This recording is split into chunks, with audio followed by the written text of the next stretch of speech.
نحمده ونصلي ونسلم على رسوله النبي الكريم وعلى آله وأصحابه أجمعين.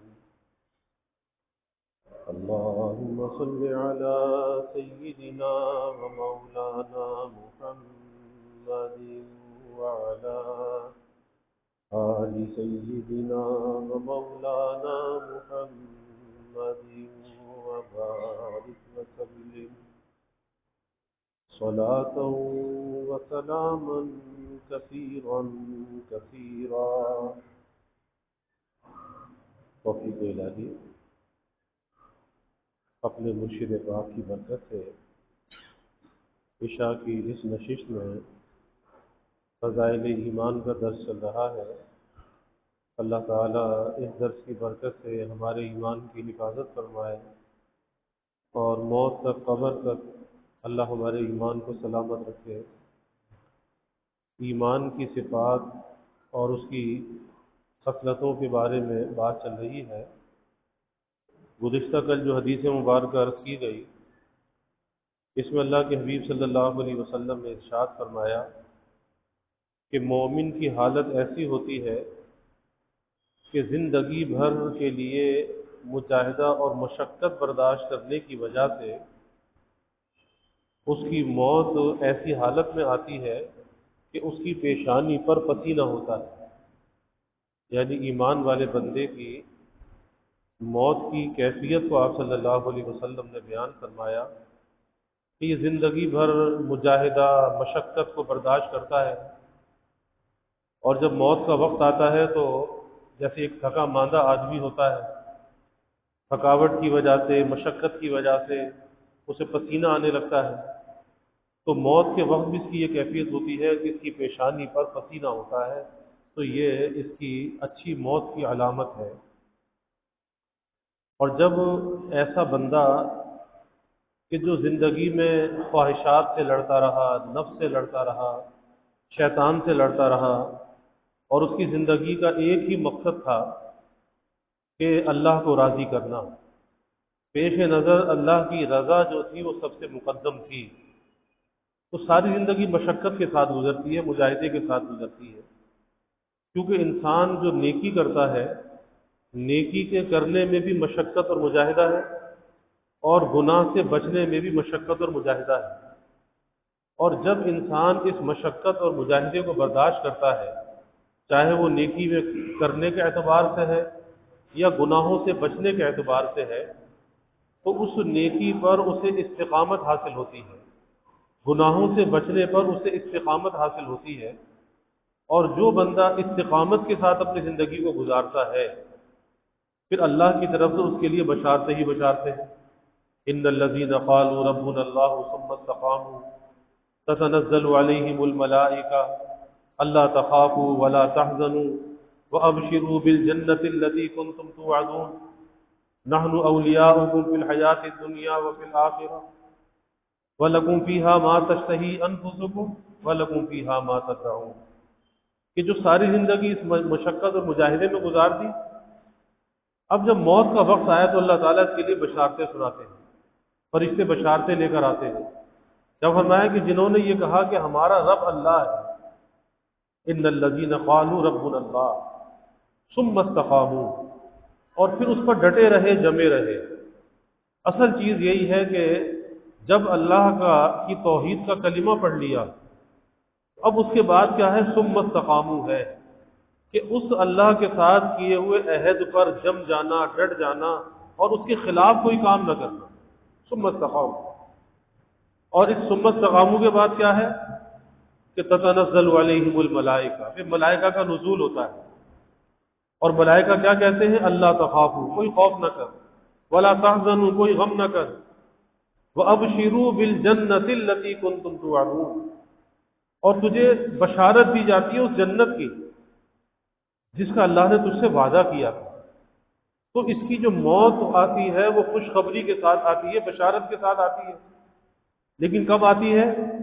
کہ جب زندگی میں یہ اس مجاہدے اور مشقت کو برداشت کرتا ہے، جس کا ذکر اللہ کے حبیب صلی اللہ علیہ وسلم نے اس حدیث مبارکہ میں بیان کیا کہ خواہشات سے لڑتا ہے، ماحول سے لڑتا ہے، لیکن اپنے اللہ کو یہ راضی کرتا ہے، اور رکاوٹیں قدم قدم پر پیش آتی ہیں۔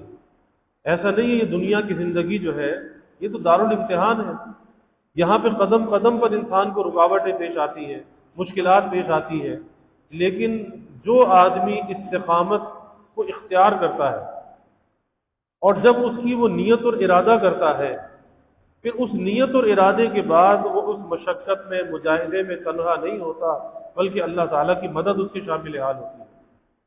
اسی لیے اللہ نے قرآن میں فرمایا والذین جاہدوا فینا لنہدینہم سبلنا وان اللہ لمع المحسنین، کہ جو ہمارے راستے میں مشقت کو برداشت کرتے ہیں، یعنی وہی نیکی کے کرنے میں مشقت، گناہ سے بچنے میں مشقت، اللہ کے راستے میں، تو اللہ تعالیٰ فرماتے ہیں کہ ہم اس کے نکلنے کے بہت سے راستے پیدا فرما دیتے ہیں۔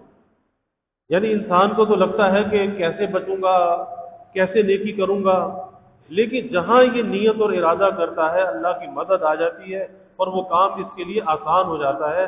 تو اللہ تعالیٰ فرماتے ہیں ہم تو بہت سے راستے پیدا کر دیں گے، اور ظاہر ہے کہ اللہ تعالیٰ جس کے لیے راستے پیدا فرمائیں اس کے لیے پھر کوئی مشکل اور پریشانی نہیں ہوا کرتی، پھر بہت ہی مزے کے ساتھ، بہت ہی لطف کے ساتھ پھر وہ اس راستے کو طے کرتا چلا جاتا ہے، اور یہاں تک کہ موت کی منزل کے قریب پہنچ جاتا ہے، موت کی منزل کے قریب۔ اور جب اس کی موت واقع ہوتی ہے تو اگلا امتحان اس کا قبر کے اندر آ جاتا ہے۔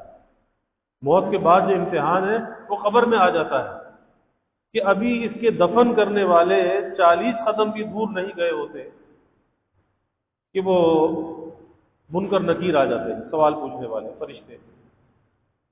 اب آ کر اس سے پوچھتے ہیں جی تیرا رب کون ہے، تیرا دین کیا ہے، اور جو شخصیت تمہارے درمیان بھیجی گئی تھی اس کے بارے میں کیا جانتے ہو؟ اب جس نے زندگی اپنے رب کی اطاعت میں گزاری ہوگی اسے تو یاد ہوگا نا کہ میرا رب اللہ ہے، کیونکہ ساری زندگی اللہ کو راضی کرنے میں لگا رہا۔ اور جس نے اس دین کی پاسداری کی ہوگی تو اسے معلوم ہوگا کہ میرا دین کیا ہے، میرا دین تو اسلام ہے۔ اور جس نے اپنی زندگی کو اتباع سنت کے ساتھ گزارا ہوگا، اپنے نبی کے طریقوں کے تابع زندگی کو گزارا ہوگا، آپ کی غلامی کے اندر گزارا ہوگا، اس کو پتا ہوگا کہ وہ جو شخصیت اللہ نے ہمارے پاس بھیجی تھی وہ ہمارے نبی صلی اللہ علیہ وسلم،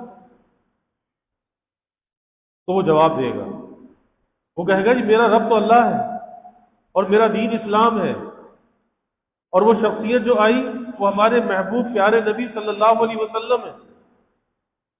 اس حدیث میں آتا ہے کہ جب یہ جواب صحیح دے دیتا ہے تو اس کی قبر کو کشادہ کر دیا جاتا ہے، قبر کو کھول دیا جاتا ہے۔ کتنا کھول دیا جاتا ہے؟ تا حد نگاہ کی قبر کو کھول دیا جاتا ہے، یعنی جہاں تک انسان کی نگاہ جاتی ہے وہاں تک اس کی قبر کو کھول دیا جاتا ہے، اور جنت کی کھڑکی اس کی قبر میں کھول دی جاتی ہے۔ پھر اس کی وہ جو قبر ہے وہ جنت کا باغ بن جاتی ہے۔ پھر اس کی قبر میں بستر بچھایا جاتا ہے، جنت کا بستر، اور پھر فرشتے سے کہتے ہیں کہ سو جا، سو جا۔ کیسے سو جا؟ ایسے سو جا جیسے دلہن سوتی ہے، ایسے سو جا جیسے دلہن سوتی ہے۔ اور پھر اسے ایسی نیند آتی ہے کیونکہ دنیا سے تھکا ہوا گیا تھا نا، محنت، مشقت، مجاہدہ، نفس سے لڑتا رہا، شیطان سے لڑتا رہا، خواہشات سے لڑتا رہا، شہوات و لذات سے لڑتا رہا، کس لیے کہ اللہ کو راضی کرنا ہے۔ تو تھکا تھکایا گیا تھا، فرشتوں نے کہا کہ تو سو جا، اور ایسے سو جا جیسے دلہن سوتی ہے۔ پھر آتا ہے کہ اس کی موت سے لے کے قیامت تک کا کتنا زمانہ ہے کسی کو معلوم نہیں، کتنا زمانہ ہے۔ وہ زمانہ ایسے گزر جاتا ہے کہ اسے معلوم بھی نہیں ہوتا، جیسے ابھی سویا تھا اور ابھی اٹھ گیا۔ اس طرح سے وہ زمانہ سارا گزر جاتا ہے کیونکہ اس کی قبر کو جنت کا باغ بنا دیا جاتا ہے۔ اور حدیث میں آتا ہے کہ یہ قبر جو ہے نا یہ دوزخ کے گڑھوں میں سے گڑھا بھی ہے۔ یہ قبر انسان کے ساتھ اچھا سلوک بھی کرتی ہے اور یہ قبر انسان کے ساتھ برا سلوک بھی کرتی ہے، کہ جب کوئی اللہ کا نافرمان اس قبر میں جاتا ہے تو یہ قبر اس سے خطاب کرتی ہے، کہتی ہے کہ زمین پر چلنے والوں میں تو مجھے کتنا مبغوض تھا، کتنا ناپسند تھا، کیونکہ تو جو زمین پر چلتا تھا اللہ کی نافرمانی کے ساتھ چلتا تھا، اللہ کے حکم عدولی کے ساتھ تو چلتا تھا، اور آج دیکھ میں تیرے ساتھ کیا سلوک کرتی ہوں۔ اور حدیث میں آتا ہے کہ قبر اسے بھینچتی ہے، دباتی ہے۔ کیسے دباتی ہے؟ آپ صلی اللہ علیہ وسلم نے ایک ہاتھ کی انگلیاں دوسرے ہاتھ کی انگلیوں میں ڈال کر بتایا کہ اس کی دائیں کی پسلی بائیں اور بائیں کی پسلی دائیں کو نکل جاتی ہے، اس طرح سے بھینچتی ہے، ادھر کی پسلی ادھر اور ادھر کی ادھر نکل جاتی ہے۔ تو یہ قبر اچھا سلوک بھی کرتی ہے، قبر برا سلوک بھی کرتی ہے۔ اس لیے دنیا کے اندر کچھ کرتے ہوئے، دنیا ہے نا، اس کی دنیا کی مادیت، اس کی چمک دمک اپنی طرف مائل کرتی ہے کہ کہیں آدمی جھوٹ بولتا ہے، کہیں دھوکہ دیتا ہے، کہیں ملاوٹ کرتا ہے، کہیں ناجائز نفع لیتا ہے، کہیں رشوت لیتا ہے، کہیں سود لیتا ہے، کہیں پر بہنوں کی میراث کھا جاتا ہے، کسی کا قرض لے کے مار لیتا ہے، اہل حق کے حق کو ادا نہیں کرتا۔ تو سوچنا چاہیے کہ جانا تو قبر میں ہے، موت تو حقیقت ہے۔ کہ کوئی اگر انسان سے یہ سوال کرے کہ زندگی کی سب سے بڑی حقیقت کیا ہے اور زندگی کی سب سے بڑی سچائی کیا ہے، تو اس کا ایک ہی جواب ہے کہ سب سے بڑی سچائی اور سب سے بڑی جو حقیقت ہے وہ موت ہے، موت ہے۔ اس موت سے انسان کو مفر نہیں ہے، اس موت سے یہ کہیں بھاگ نہیں سکتا، چاہے کتنا ہی غار و کوہ کے اندر چلا جائے، سمندر کی گہرائیوں کے اندر چلا جائے، لیکن موت اسے وہاں بھی آ لے گی، موت اسے چھوڑنے والی نہیں ہے۔ تو جس موت کی منزل سے واسطہ اور سابقہ پڑھنے والا ہے تو اس کی تیاری کیا ہے؟ کبھی اپنا جائزہ تو لینا چاہیے کہ اس مرنے کے لیے ہم نے تیاری کیا کی ہے۔ اللہ کے حبیب صلی اللہ علیہ وسلم نے عقل مند کی پہچان یہ بیان فرمائی کہ بھائی مرنے سے پہلے موت کی تیاری کرے، مرنے سے پہلے موت کی تیاری کرے۔ یعنی یہ آدمی آپ نے فرمایا کہ عقل مند ہے، یہ نہیں فرمایا کہ جو زیادہ بلڈنگیں بنائے، زیادہ بڑے کاروبار کرے یہ زیادہ عقل مند ہے، دنیا میں تو اسے زیادہ عقل مند سمجھا جاتا ہے۔ لیکن اللہ کے حبیب صلی اللہ علیہ وسلم فرماتے ہیں کہ عقل مند وہ ہے کہ جو مرنے سے پہلے موت کی تیاری کر لے، یہ عقل مند ہے کہ جہاں جانا ہے اور جہاں جا کر لوٹ کر واپس نہیں آنا، اس کی کیا تیاری کی ہے۔ دانا بہلول رحمۃ اللہ علیہ کا واقعہ آتا ہے کہ ہارون رشید کے ساتھ ان کی دوستی تھی، بے تکلفی تھی، ہارون رشید کے ساتھ چھیڑ چھاڑ بھی رہتی تھی۔ تو ہارون رشید نے ایک مرتبہ انہیں ایک چھڑی دی اور کہا کہ یہ چھڑی اسے دینا جو دنیا میں تمہیں اپنے سے زیادہ بے وقوف نظر آئے، اسے یہ چھڑی دے دینا۔ اللہ والے تھے، سمجھدار تھے، وہ چھڑی سنبھال کر اپنے پاس رکھ لی۔ پھر ایک وقت آیا کہ دانا بہلول کی زندگی میں ہارون رشید کی موت کا وقت آ گیا۔ تو جانتا تھا کہ اللہ والے نے کہا کہ بھئی دانا کو بلاؤ تاکہ آ کے میرے حق میں دعا کرے، کچھ توجہ ڈالے کہ اللہ خاتمہ ایمان پر کر دے۔ تو پہنچے اور چھڑی جو ہے وہ بغل میں دبا کر پہنچے۔ بادشاہ نے کہا کہ دانا مجھے ایک سفر درپیش ہے۔ پوچھا کہ کتنے دن کا سفر درپیش ہے، واپسی کب ہوگی؟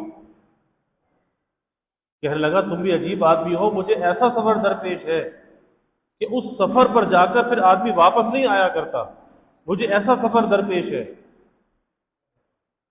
تو پھر کہنے لگے دانا بہلول رحمۃ اللہ علیہ کہ پھر اس سفر کے لیے آپ نے کتنا لاؤ لشکر آگے بھیجا، کتنا ساز و سامان بھیجا؟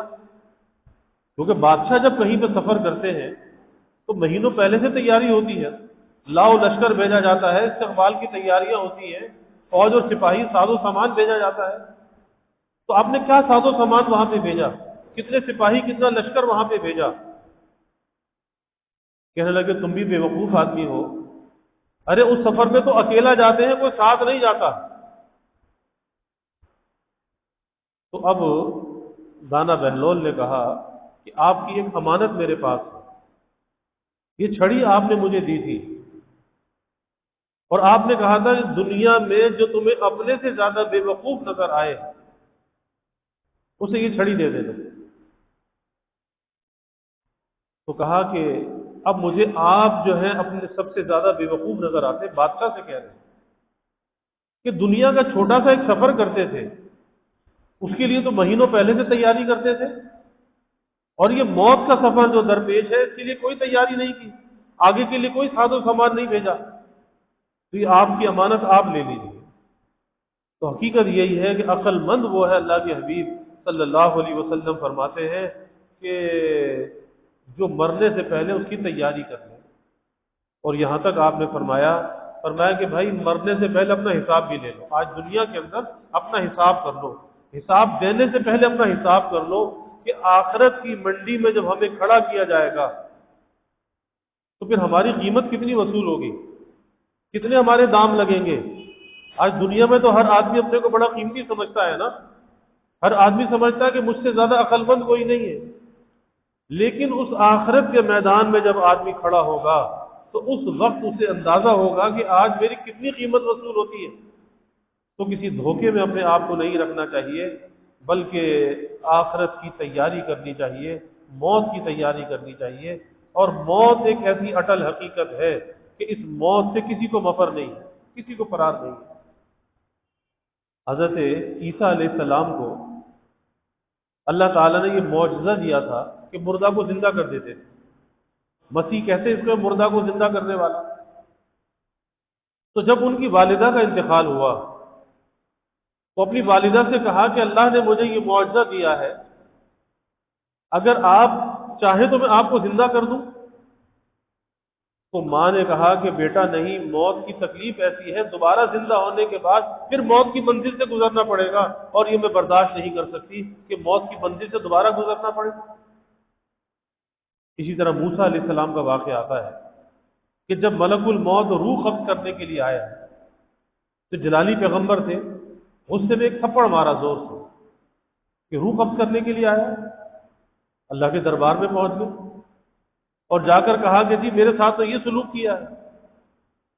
تو اللہ تعالیٰ نے فرمایا کہ موسیٰ سے جا کر یہ کہو کہ کسی بچڑے پر ہاتھ رکھے اور اس کے ہاتھ کے نیچے جتنے بال آ جائیں، ہر بال کے بدلے 1000 برس کی عمر ہے، ہر بال کے بدلے 1000 برس۔ اب کتنے بال ایک آدمی کے ہاتھ کے نیچے آئیں گے انسان گن بھی نہیں سکتا۔ ملک الموت آیا کہ اللہ کا پیغام دے دیا کہ اللہ کہتا ہے جی آپ کسی بچڑے پہ ہاتھ رکھے، جتنے بال آپ کے ہاتھ کے نیچے آئے ہر بال کے بدلے 1000 برس کی عمر ہے۔ پوچھا کہ پھر اس کے بعد کیا ہوگا؟ کہا کہ پھر موت ہے، پھر موت ہے۔ تو کہا کہ میں پھر ابھی موت کو اختیار کرتا ہوں، بسم اللہ کرو، روح قبض کرو۔ کہ اتنی لمبی عمر کے بعد پھر اگر موت ہے تو اس سے بہتر ہے کہ پھر ابھی چلے جانا بہتر ہے۔ اسی طرح اللہ کے حبیب صلی اللہ علیہ وسلم کہ جب آپ کا وقت آیا تو ملک الموت کو آپ کے تابع کر کے بھیجا گیا، جبرائیل امین ملک الموت کو لے کر آئے اور کہا جی یہ آپ کی اجازت ہوگی تو یہ آپ کی روح قبض کرے گا، اور اللہ نے آپ کو اختیار دیا ہے کہ آپ جب تک چاہیں دنیا میں رہ سکتے ہیں۔ کسی کو یہ اختیار نہیں دیا گیا، لیکن رحمت کائنات صلی اللہ علیہ وسلم کو یہ اختیار دیا گیا۔ آپ نے اپنے دوست جبرائیل کی طرف دیکھا، جبرائیل نے کہا کہ اللہ آپ کی ملاقات کا مشتاق ہے۔ آپ نے فرمایا اللہم الرفیق الاعلیٰ، تو اس اعلیٰ دوست کو اختیار کرتا ہوں، اور اجازت دی اور روح قبض ہو گئی۔ تو بھائی اصل چیز یہ ہے کہ موت کی منزل سے انسان کا واسطہ اور سابقہ پڑھنا ہے۔ اسی لیے اللہ نے قرآن میں کہا کل نفس ذائقۃ الموت، کہ ہر جان نے، ہر جی نے موت کا ذائقہ چکھنا ہے۔ ذائقہ یہاں پر ذائقہ فرمایا، اور ذائقہ اچھا بھی ہوتا ہے، ذائقہ کڑوا بھی ہوتا ہے۔ ایک واقعہ کتابوں میں آتا ہے نا کہ بنی اسرائیل کی عابدین کی ایک جماعت تھی، قبرستان سے گزر رہی تھی، تو انہوں نے آپس میں کہا کہ بھئی ہم اللہ تعالیٰ سے دعا کرتے ہیں کہ اللہ تعالیٰ کسی مردے کو قبر سے باہر ظاہر کر دے، اور ہم اس سے یہ پوچھیں کہ موت کی کیفیت کیسی ہوتی ہے، اس موت کی کیفیت کو بیان کرو، کیونکہ وہ تو موت کی منزل سے گزر چکا ہے۔ انہوں نے اللہ سے دعا کی تو ایک قبر کھلی اور قبر سے مردہ باہر آیا، تو اس سے کہا کہ موت کی کیفیت کو بیان کرو کہ موت کی کیفیت کیسی ہوتی ہے۔ تو انہوں نے، اس مردے نے یہ کہا جو قبر سے باہر آیا، اس نے کہا کہ پتہ نہیں 50 برس میرے انتقال کو ہو چکے ہیں، 50 برس، لیکن موت کی جو تلخی ہے، اس کی جو کڑواہٹ ہے، آج تک میرے حلق سے نہیں گئی۔ اس موت کی تلخی ایسی ہے، اس موت کی کڑواہٹ ایسی ہے۔ تو موت کا ذائقہ اچھا بھی ہوتا ہے اور موت کا ذائقہ برا بھی ہوتا ہے۔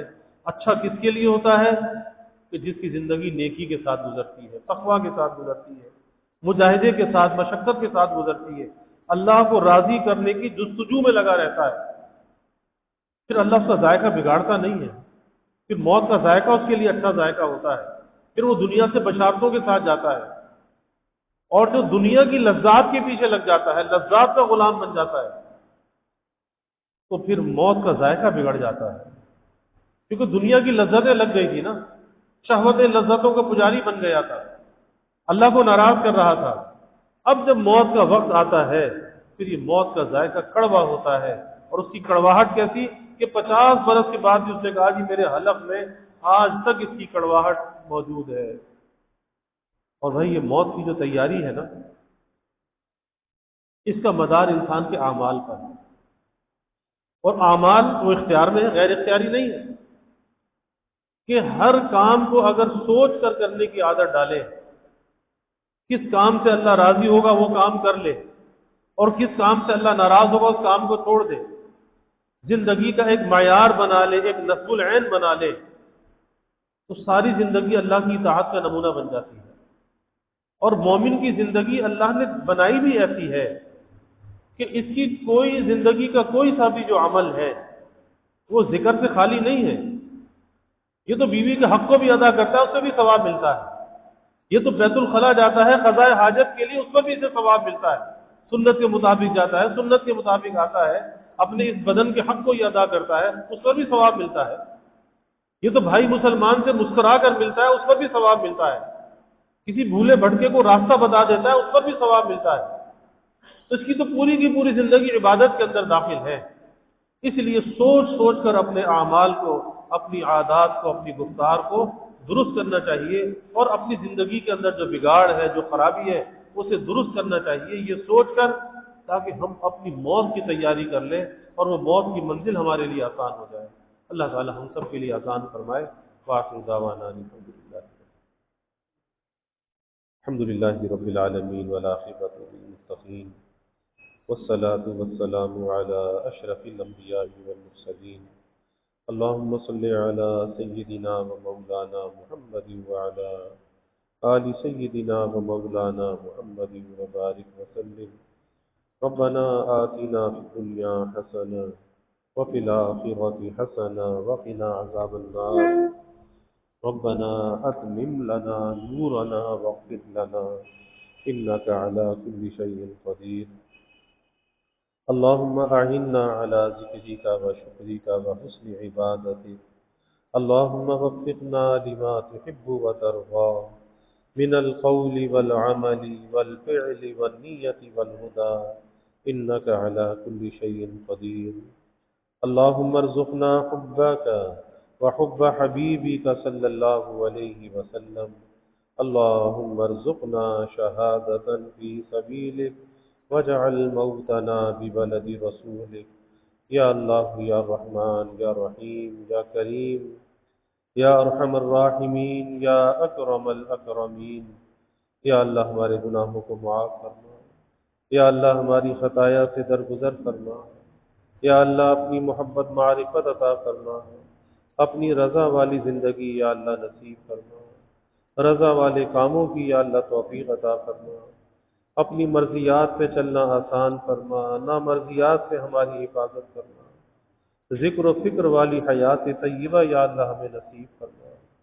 یا اللہ ہمیں اعمال پر استقامت نصیب فرما، نیکی پر استقامت نصیب فرما، گناہوں سے بچنے میں استقامت ہمیں نصیب فرما، ہر نیکی کی رغبت ہمارے دلوں میں پیدا فرما، ہر نیکی کا کرنا یا اللہ آسان فرما، ہر گناہ کی نفرت یا اللہ دلوں میں پیدا فرما، ہر گناہ سے بچنا یا اللہ آسان فرما۔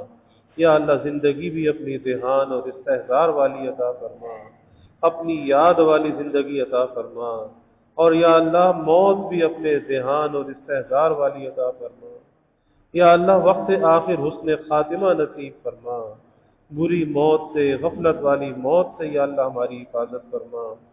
یا اللہ ہماری قبروں کو جنت کا باغ بنا، قبروں کو کشادہ فرما، یا اللہ منور فرما، قبر کی تنگی سے، اندھیرے سے، عذاب سے یا اللہ حفاظت فرما۔ یا اللہ میدان حشر کی ذلت و رسوائی سے بچا۔ یا اللہ جیسے یہاں ستاری فرمائی وہاں بھی ستاری فرما۔ یا اللہ نہ یہاں رسوا فرما نہ وہاں رسوا فرما۔ اپنے حبیب صلی اللہ علیہ وسلم کے دامن رحمت میں یا اللہ ہمیں پناہ عطا فرما۔ آپ صلی اللہ علیہ وسلم کی شفاعت نصیب فرما، آپ کی شفاعت سے یا اللہ جنت کا ٹھکانہ عطا فرما۔ اپنے حبیب کا جوار اور دیار یا اللہ ہمیں نصیب فرما۔ یا اللہ ظاہری باطنی ہر قسمی ترقیات عطا فرما، سب کے علم میں، عمل میں، رزق میں خوب خیر و برکت فرما۔ ابواب رزق یا اللہ کشادہ فرما۔ یا اللہ رزق حلال عطا فرما، آسان عطا فرما، برکت والا عطا فرما۔ یا اللہ رزق ظاہر بھی عطا فرما، رزق باطن بھی عطا فرما، اپنی محبت اور معرفت کا رزق عطا فرما، نیکی اور طاعت کا رزق عطا فرما۔ یا اللہ کبھی کسی کو مخلوق کا محتاج نہ بنا، اولاد کا محتاج نہ بنا، ہمیشہ اپنے در کا سائل اور بھکاری بنا، اپنے در کا منگتا اور سوالی بنا۔ یا اللہ اپنے غیر سے ہماری امیدوں کو قطع فرما، اپنی ذات عالی کا یقین ہمارے دلوں میں پیدا فرما۔ یا اللہ ہر امید کو تیری ذات سے وابستہ کرنے والا بنا۔ یا اللہ ایمان کی ترقی، اعضا کی سلامتی عطا فرما، ہر محتاجی معذوری سے ہماری حفاظت فرما۔ یا اللہ ہمارے ملک پر اپنی رحمتوں کا نزول فرما، اس ملک کو امن کا، سلامتی کا گہوارہ بنا، ہر قسمی بد امنی، بے چینی، بے سکونی کو یا اللہ دور فرما۔ یا اللہ اس ملک میں معاشی، معاشرتی اور اخلاقی استحکام عطا فرما۔ یا اللہ مہنگائی کے، گرانی کے عذاب سے نجات عطا فرما، سب کے گزر بسر کو یا اللہ آسان فرما، سب کے سفید پوشی کے بھرم کو قائم فرما، کسی کو مخلوق کے آگے رسوا نہ فرما، مخلوق کے آگے سوال کی ذلت سے بچا، عزت آبرو والی زندگی عطا فرما، ستاری والی زندگی عطا فرما۔